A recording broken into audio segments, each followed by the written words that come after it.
I am not letting go until you open the door! Pardon me. I think this belongs to Grayer. I'm the ex's new nanny. Very new.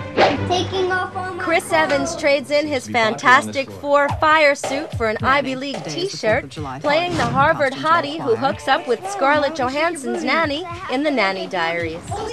Chris grew up middle class, so he couldn't relate to having a silver spoon in his mouth, but he did have fond memories of babysitters, although they could never replace his own parents. Oh, I was never a babysitter. No one was ever going to trust me with their kid.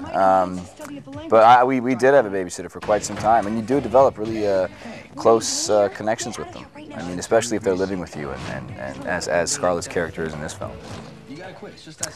Well, I guess it depends how active the parents are in the kids' lives. In my house, you know, my mother was around all the time, and so was my father for that matter.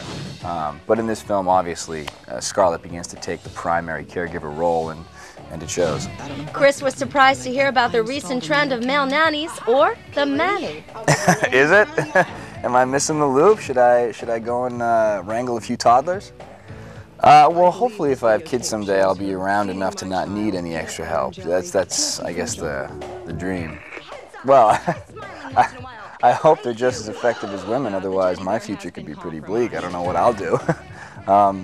I think I'd be able to handle a kid the same way a woman could. Maybe that's, maybe I'm being a little presumptuous. I'm not quite sure. Chris is currently in Baton Rouge, Louisiana, trying out his southern accent for Tennessee Williams' The Loss of a Teardrop Diamond.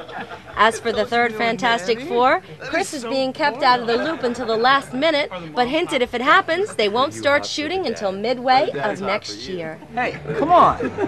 You want to know about the dads? I'll tell you about the dads.